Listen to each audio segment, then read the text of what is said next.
Greetings, loved ones. Today we're going to talk about possessiveness and how it is a precursor to power and control in a coercive relationship. We're going to discuss 8 signs that tell you to run before the abuse begins. Help us get these messages out. Please subscribe to our channel, follow us on Facebook, Instagram, and Twitter. Hit the like button and the notification bell, and please share these messages with others. You never know, just by doing so, you could save a life. We're taught from a very young age that jealousy and possessiveness are signs of true love. If you need proof, look no further than the classic Valentine's Day, be mine conversation heart. We tend to perpetuate the myth in adult relationships too. When your partner slugs someone in a bar for hitting on you or surprises you with a candlelit dinner, even though you were supposed to go out with your friends, you can't help but feel wanted. And in a new relationship, it's easy to misinterpret red flags for romance.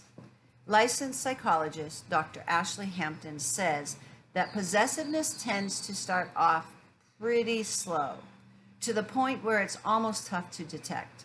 It doesn't come all at once, and it's kind of camouflaged in other things like romance in the beginning. The problem is, possessiveness often is a precursor to power and control. Over time, romantic gestures can turn into controlling behavior. Dr. Hampson says, I've had clients say they ignored early warning signs, telling themselves their partner just wanted to spend a lot of time together, thinking it was romantic. She says, I think people expect that in the early stages of a relationship, this not wanting to be apart. But before they knew it, things went way, way too far, and they weren't even allowed to go out and get groceries anymore. This is a warning. Possessive behavior ahead. Of course, not everyone who wants to spend a lot of time with a new partner will become controlling. What's important to look for is a pattern of possessiveness. Ask yourself if you have separate hobbies, Hampton says. Let's say you enjoy running and your partner says, I don't want you to go running. Stay here and watch the show with me instead. If that happens once, okay. But if it happens 2, 3, 4 times in a row, that's not okay. Other signs of possessiveness include the following. Listen to these. Backing out of plans the two of you had with your family or friends and not wanting you to go either. Telling you what you're wearing is too revealing. Getting angry at you for something you could not control, such as a work meeting that ran late or a stranger giving you their phone number. Getting upset when you talk about someone of the opposite sex.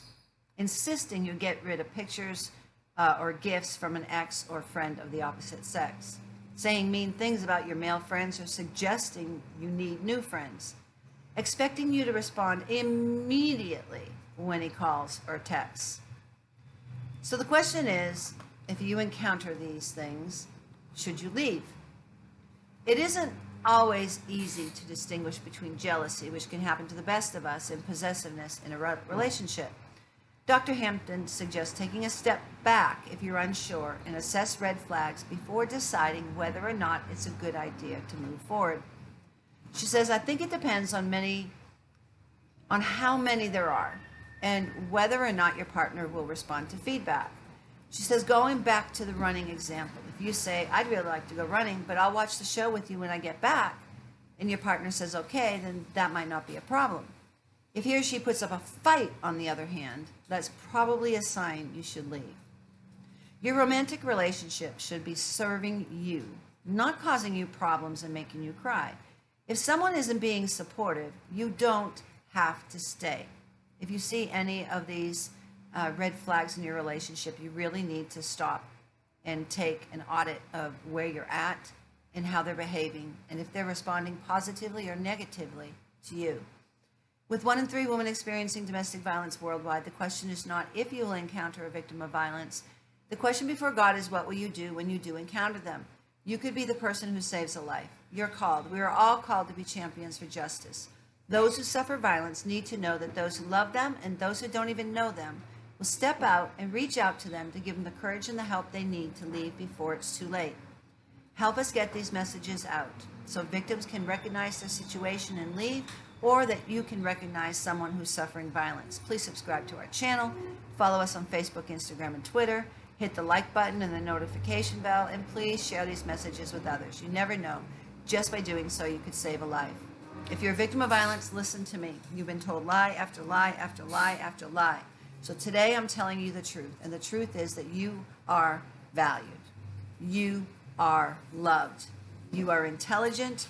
You are beautiful. And God does not want you to suffer violence. He wants you to live free from violence in peace and tranquility. There is a way out. It's not your fault. And abuse is not love. If you're a victim of violence, please reach out to someone. If you find yourself in a dangerous situation, call 911 for help. Tomorrow, we're going to talk about coercive controllers, how they begin with romance and lead their victims into isolation. Until then, God bless you.